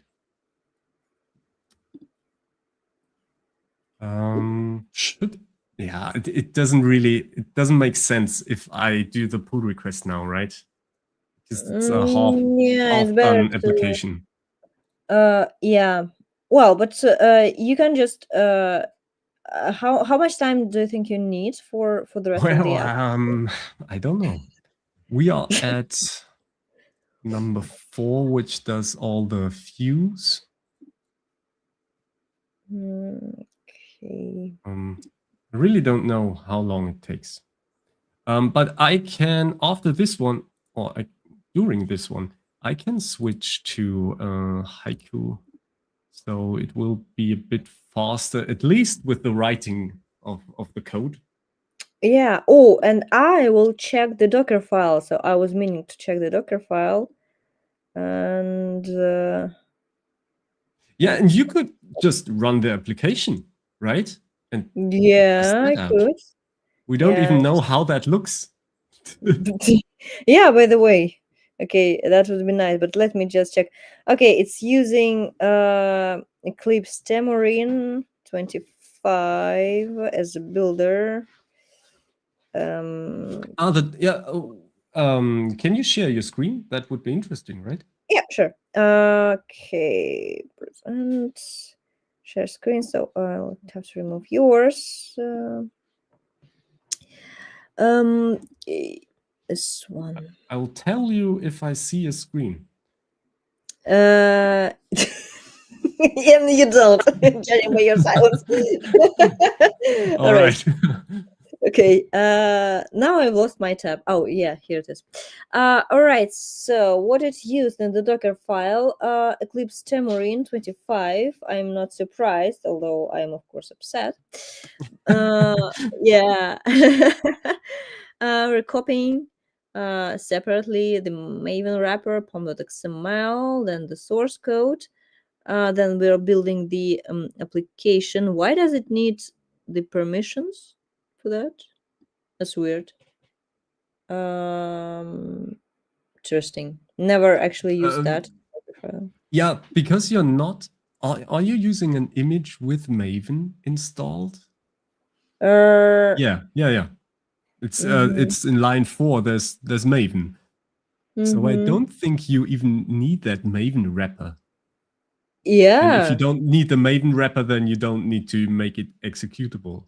Yeah. That's okay. Well, that's well, you can actually use the Dockerfile linter. There's a separate tool for that to check the quality of the Docker file. But anyway, okay, we are building the package. We are building the application. Then we are using multi-stage. It's already good. It's using multi-stage. The second stage using Eclipse Xamarin JRE, which is what we are supposed to be using as the final image, because we don't need the full JDK to run. And it's using the Xamarin based on Alpine. Alpine, if you know about that, it's the lightweight Linux distribution for containers. There's also, by the way, Alpaca, a little bit of advertising here for 5 seconds. Bear with me. Well, actually, yeah, we have our own containers, hardened container images, and stream container images with Liberica JDK and Alpaca Linux. Alpaca Linux was first inspired by Alpine, and then we just our aim was to close all the gaps that are there in Alpine, because, for example, Alpine has only the muscle library C implementation, C library implementation, and a muscle, the default muscle, sometimes has can impact the performance of your Java application in some use cases in a bad way. And we have refined the muscle. We have muscle perf, and it has the performance equal to glibc or superior to that. And we have 2 versions, with glibc and with muscle. So if you are afraid for compatibility issues, you can choose between them, and you can choose the familiar ecosystem. And then Alpine only offers community support. So if you have some bug or an issue, you file a report and then wait for some time, because there's no SLA for patches or fixes. And we provide optional commercial support if you need that. And we also have hardened container images. But this thingy is, well, that calls for a separate talk. So hardened container images. Johannes, by the way, have you heard about hardened container images? Not necessarily Balso, but just this phrase, hardened container images. I only heard that from you, to be honest. Great. Awesome. That's actually the new trend in containerization, hardened images, and maybe even the new security standard. So there are several vendors who provide them: Belsoft, ChainGuard, Docker. So hardened container images are super minimal. They are not necessarily distroless, but they are minimal, only sessional packages. They have low to zero CVs by default. So they're built like super clean, super secure, immutable component set, no package manager, sometimes no shell, even, but that depends on the image type, so that you get the immutable components and minimize the attack surface in production. And these images come with inbuilt provenance data, so SBOM and digital signature, so that you can use this SBOM to run the scanners against that, and digital signature to verify that this is exactly the image that you have chosen, that this is the image from the verified publisher. Okay. So yeah, So hardened images. that's what really makes it hardened, like the SBOM. Yeah, so there are a couple of factors. So immutable component set, low to zero CVEs, and they are continuously patched. So if whenever there's a patch ready for some known CVE, then the vendor updates the image. So the images stay clean, right? It's not something that it's just one-time thing. And the images are free as well, right? Yeah, just the support is yeah, so commercial. the images, most vendors have free images. We have free images. They're open source. You can just go to Docker Hub and pull them already, like hardened container images by Bellsoft. Docker Hub also has free images. ChainGuard, only some of them. I'm not quite sure which are. There's a wide selection. And basically, yeah, you pay for support. You pay for SLA for patches. Right, so whenever you have the CVE, and if you have commercial support, you can come to the vendor and say, we need this patch, like based on the SLA, and you get the patch. But yeah, open source are just as good. If you don't need commercial support, if you just use this as a base image, the hardened image, then you're already golden in a way. So yeah, sounds good. Yeah, right. So that was like a minute of advertising. I hope you already all had time to go grab a cup of coffee or like we all do when there's the advertising. Okay, so set environmental variables. Right. Why should it actually set the variables separately in the Docker file? Because I'm not quite sure whether it's necessary, because we have that all in the properties file, in the Docker Compose file. Not quite sure. Health check. Not sure. Yeah, health checks also. Well, I think it is necessary for the application per se, but we have the compose file, and there's the health check already present, and then there's the entry point. Well, it's not that bad. It's not great, but it's not that bad. I expected worse. Again, but I just don't trust AI. Now comes the big question, right? Does it run? Because it can look nice, but if it doesn't run, then it's bad so anyway. Let me share my screen again. Okay, so we have that stuff here. Right. Just a second. Let me share it again. And you, Johannes, you should be busy with writing your application to the end. Yes, true. That didn't work out as you expected. No, it's really, I'm on step 5 now, prompt 5. Oh, good. We're already almost there, yeah? Iterating through running the application, having some errors, and then changing things, and then it runs again. Okay. Right. Yes. I can see myself in a very low quality way. We all are. That's the evening. That's the Thursday. We're all low quality. No, really, okay. We are not. But can you see my ID? Yes, the terminal and ID. Yes. Okay. Okay. Let's run. Okay.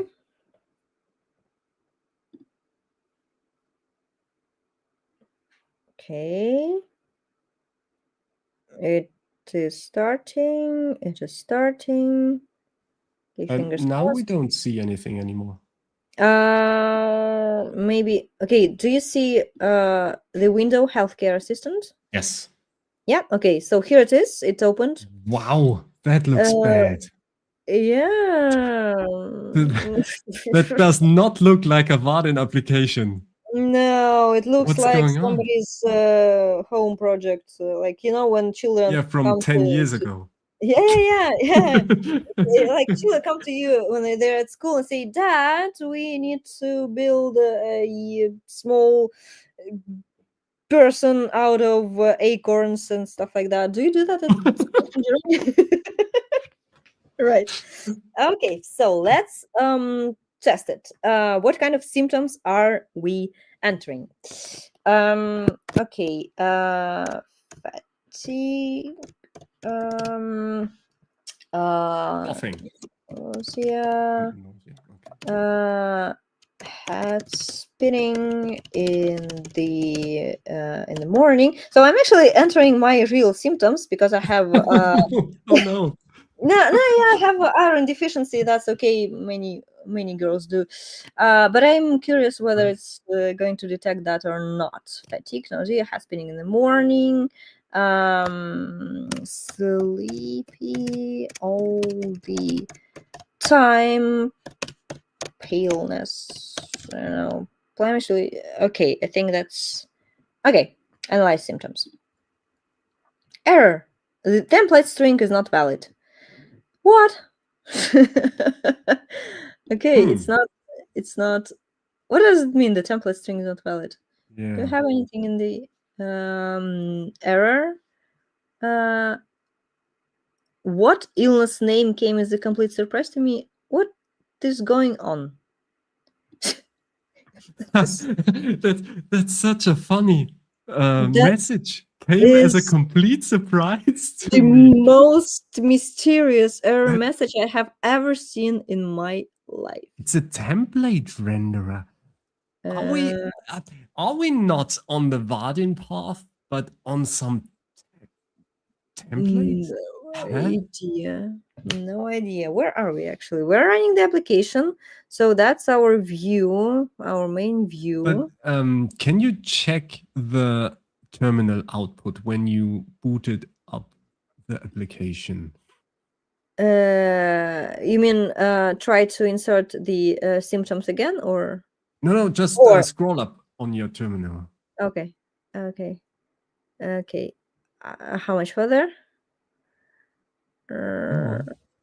Okay. Okay, Spring. All right, here we go. And then it's using Java. Okay, with one repository. Okay, can you scroll down? Java files. Now it's connecting to the database. Good as well. All right. Okay. So now we have some, schema. Okay, we have our flyway. Okay. Oh no. Not sure what that is. It's connecting again, right? Yeah. It's just should debate the class path is enabled by default. Well, that's kind of the usual log. Yeah. I was waiting for something like it says on which port it's listening, but it's only Yeah. It's only using port 8080 probably. Yeah, mapping path while in push, what's that? Not quite sure. Maybe we can take a look at some view, like the illness selection view. That's what where you want it to be. Yeah. All right. So we have illness selection view, which is the illness selection. We are Okay. symptoms. Where? We're symptoms, so that's our first endpoint. We have to enter the symptoms to go to the illness selection. But let's check the illness selection. Yeah, so let's just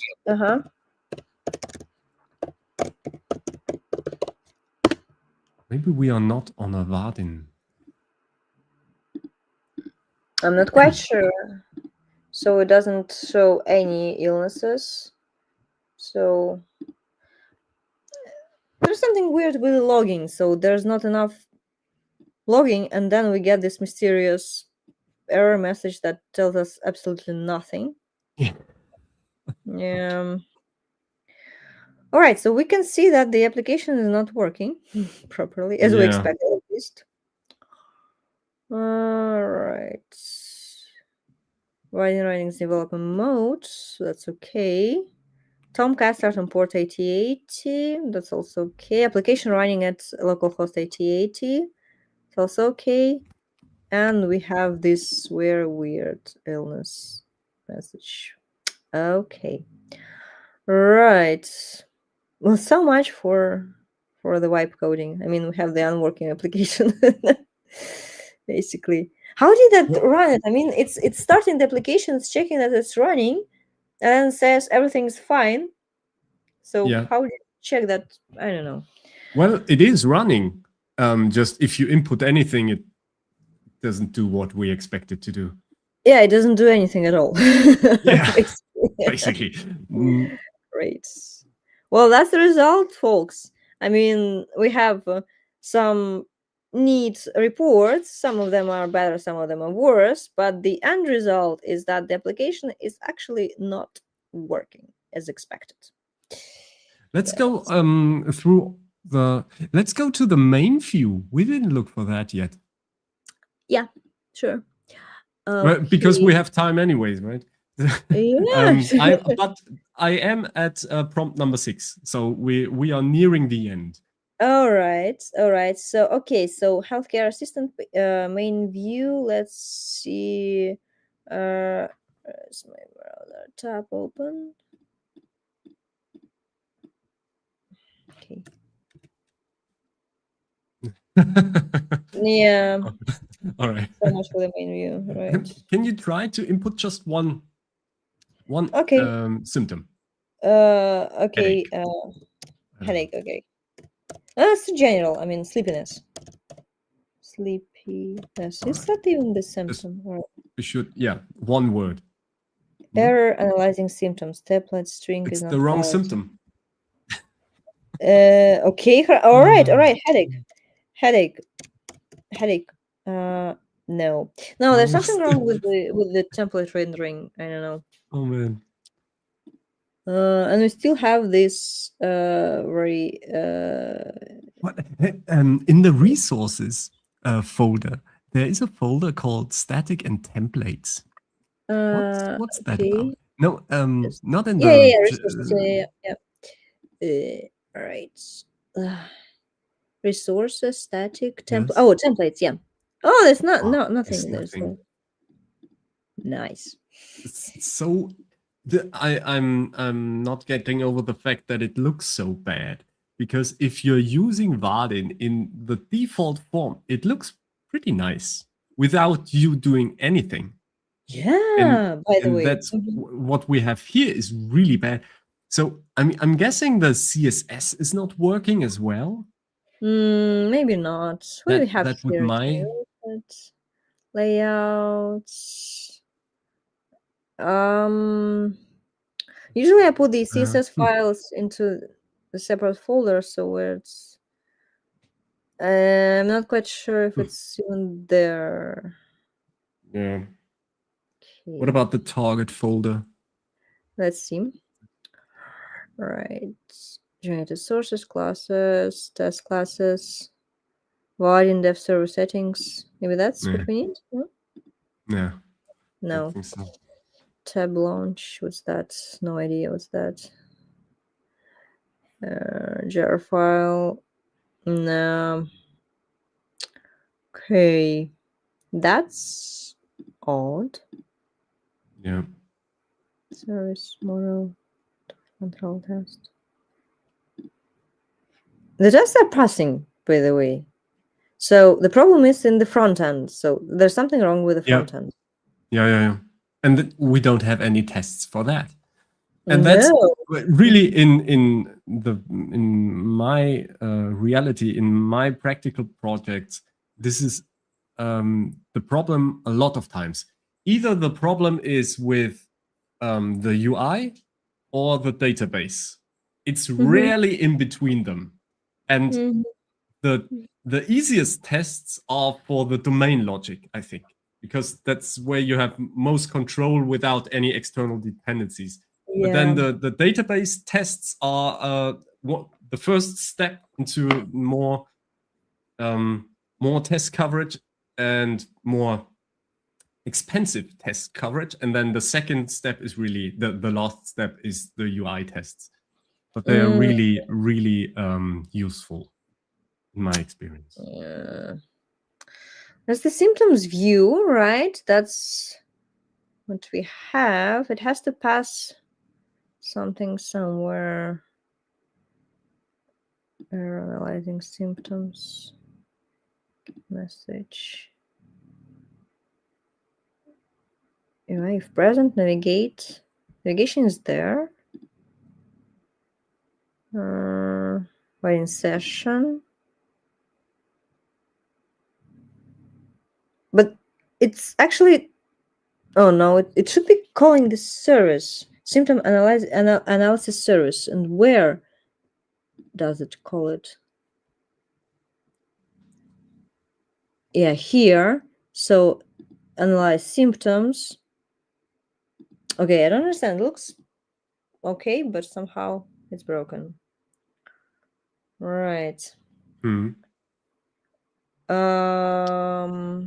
Yeah. So the result is that you are left with the application that you will have to debug for some time, because I you mean, have, yeah. while we are still here, you could ask the AI to fix that error All right. and see Why what comes of it. And I'm on step 6 now, and not? I pushed my step 5 and created a pull request. So the action should be active now, because step 6 is performance and Docker. And we don't necessarily need this for our test coverage and all these quality assurance tools.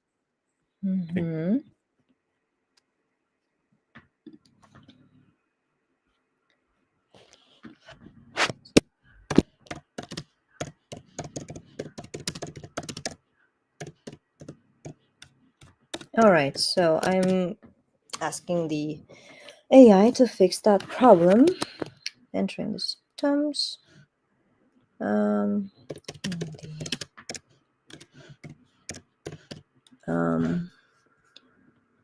Symptom view. Right. Okay. Right. So, Johannes, I have put you onto this stage, so be careful with what you're doing out there if Oh, you're yes. looking at nasty pictures. Thanks. All right. That's good. Oh, you already have okay. everything generated, yeah? Yeah, it's not completely done, but almost. Oh, cool. So. Oh, cool. I'll extract everything. Okay, I downloaded the JaCoCo stuff, the test results, SpotBugs, PMD, and then I did not download the app SBOM and the Trivy SBOM, and this SAP baseline takes a little while.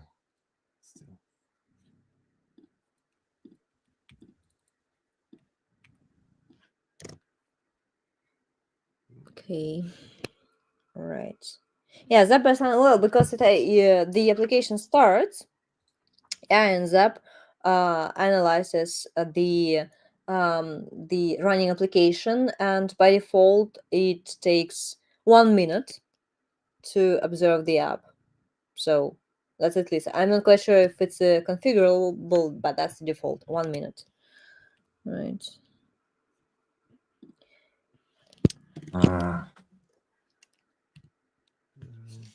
All right. I'm not sure if that was a good idea, but I just unzipped it all in this file. So let's go through it.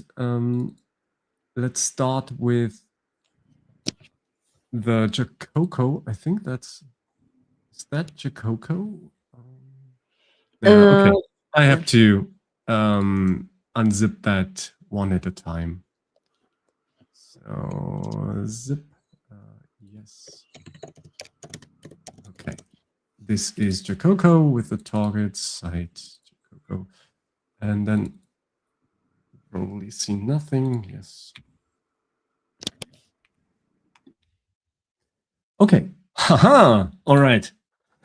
My first win.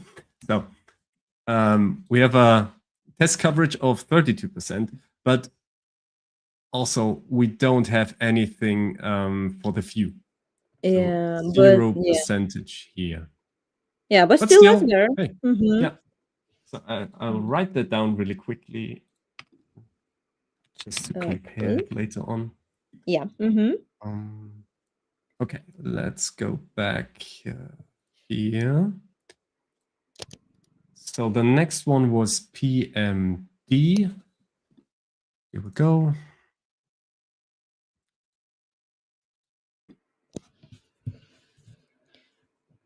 PMD report. Oh no. Can I drag and drop this? Yes. There is nothing. Okay, with you it was 1 violation, I have 0. Okay. Which is great. Another, oh, that sounded so Eastern European, which is great. I mean, that's another win for you. All right. Next one was SpotBugs. You had 26 bugs. Yep. Let's take a look at this one.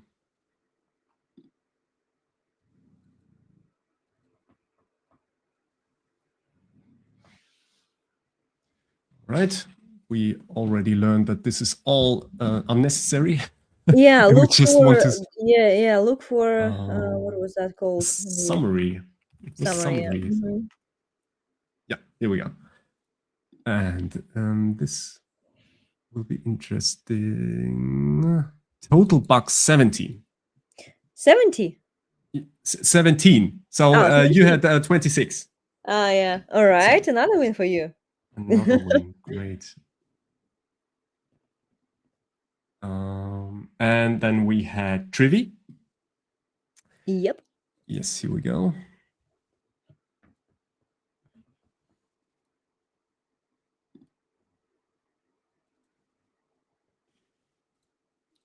Oh, that was a JSON.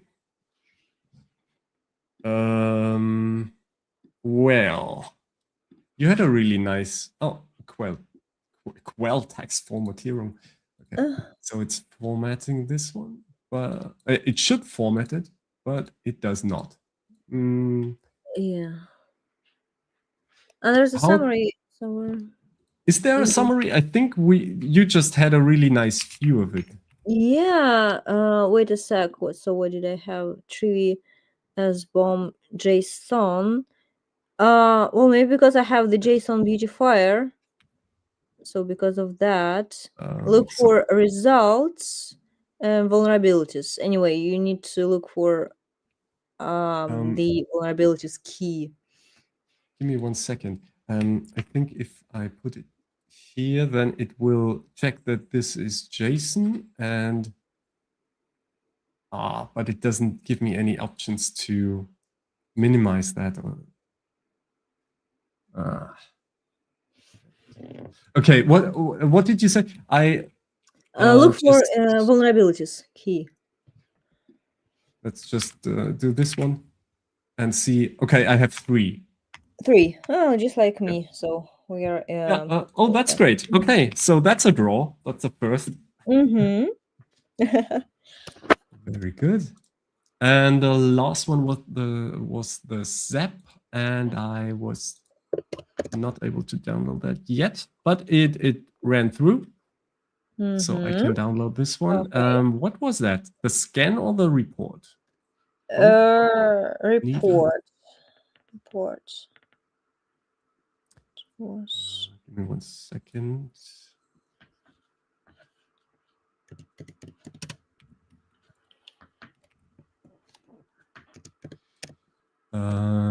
Report, you said. All right.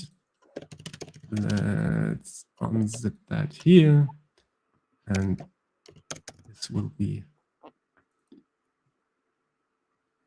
the last one. All right. Okay. You had 2 medium and 6 low, and I have 2 medium and 6 low. So that's a draw as well. Draw. Oh, cool. I didn't even count the informational. I think you had more informational, but that's yeah, but that's besides the point. Yeah. Mm-hmm. Pretty cool. That is pretty nice. All right. All right. Yeah. So yeah, that is my perfectly formatted conclusion. So you had 11% coverage, I had 32, 1 PMD violation, which is already almost nothing, but I had none. SpotBugs, you had 26, I had 17. Trivy vulnerabilities, we both had 3, and with the SEP medium, with the SEP, we both had the same results as well. Okay. Great. Great. So at least for me. yeah. Well, that's nice. No. That's nice to see. Right. So can you run your application? Yeah, I can at least try. So this one is done as well. I'll quickly do this as well. Oh, it ran a performance test and then gave me some output. Okay, I can look at that later. Let's commit those. And yeah. Okay. So we have to run Maven Spring. What was it? Spring Boot run. Ah, yes. Yeah. Mm-hmm. Maybe a clean. Sure. Ready to use immediately. So it's pretty sure of itself as well. Yes, very self-confident. I need to borrow some of that. Yeah, exactly. That's what I thought too.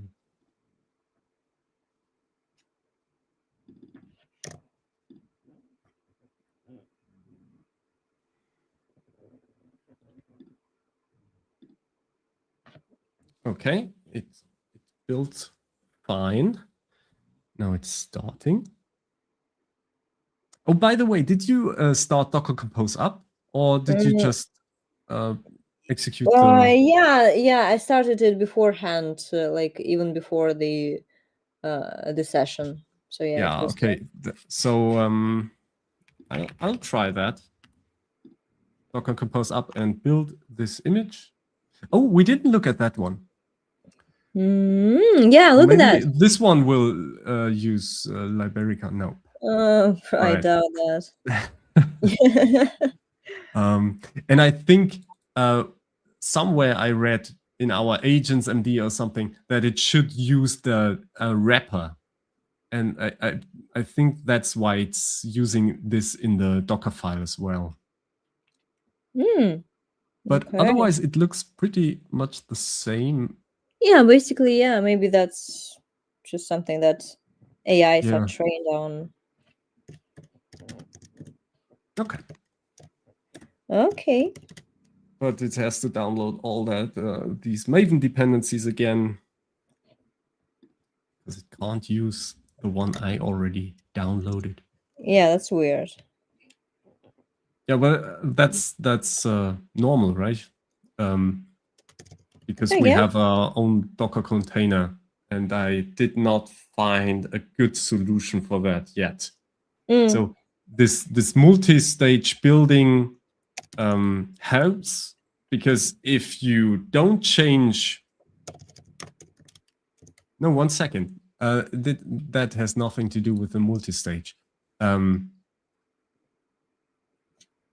Oh yeah, okay. So we could optimize that by only installing all the dependencies and using offline mode. Do you know that?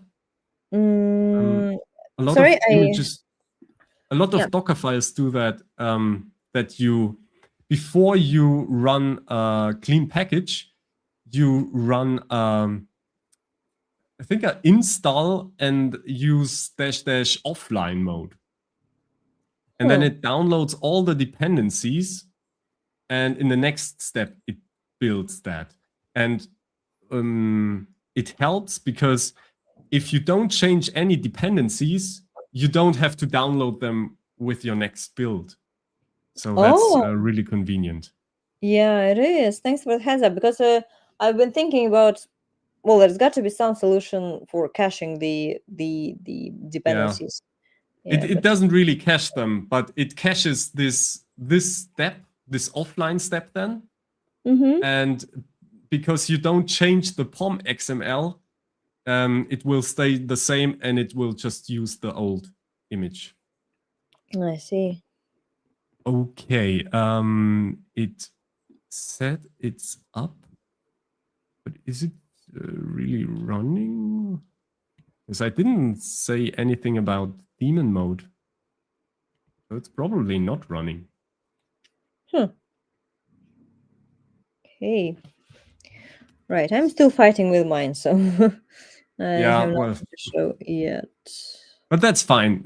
We don't have to have a running application here. Yeah, so we have proven that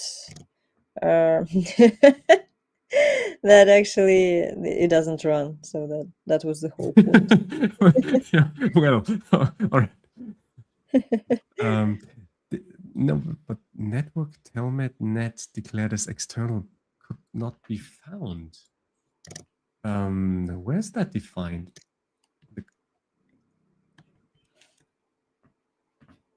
Here we have our network.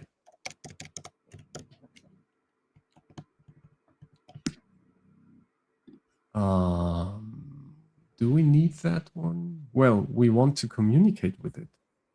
Yeah. I usually put the network into the compose file. Did you create the network beforehand? No. Should I? No, I don't have to, right? Well, it's just because I usually had some troubles with the application finding the database instance, so I usually just create now the network by default for the demo. Yeah.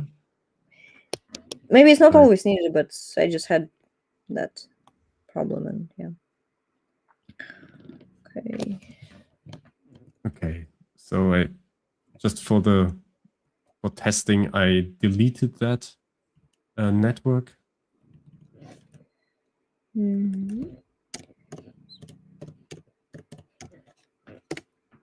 Now it's not finding the jar launcher. Oh man. Okay. But anyway, it started the Postgre. So if we run the application, it should work as well.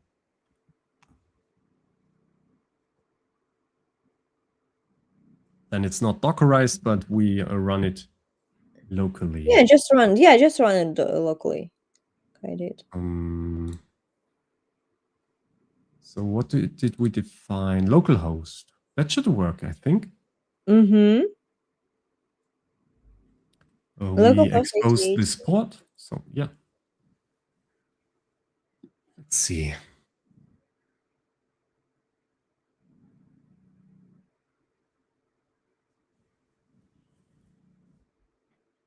I think it's looking better.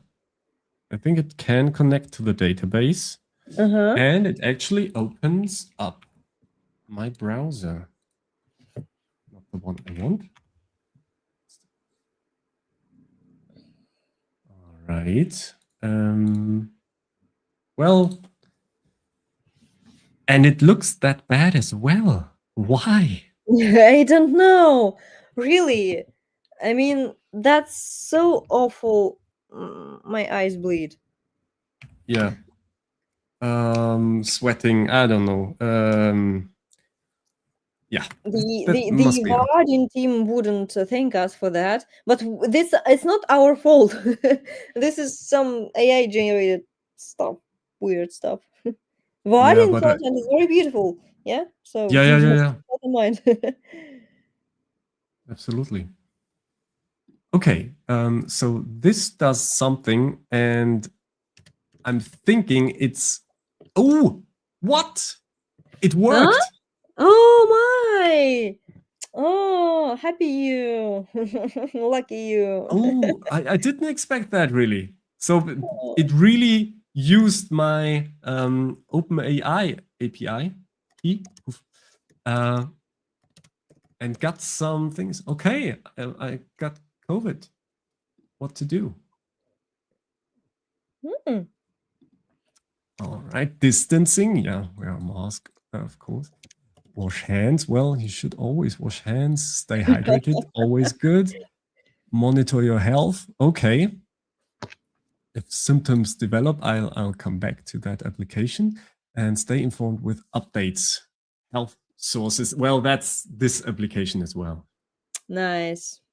All right, and I am a bit afraid to click this one, but I think if it wants to know your geolocation, it will set a little something up. Still, try it. I don't want to risk it. Yeah, okay. Yeah, okay. So it does that. I have to share my and I don't want to do that. Okay, but still, I also think that we don't have any doctors in our database, and we never mentioned that in our whole prompt, that it should create fake doctors. Oh yeah, by the way. Yeah, we didn't test see the test that data. Yeah, so it probably wouldn't find anything anyways. But we can share my journey on social media. Yeah. So I can post that on any media I want. Yeah. Certainty 65%. That's pretty certain. Just from what was it? Sweating and a fever, I think. I said I had a fever. AIs are pretty certain always. Yeah.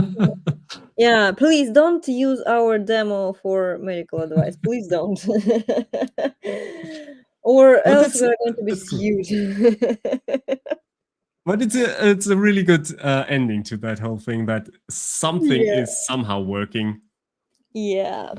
And it also proves the point that I think you already made down in the README. I just read that shortly before our session.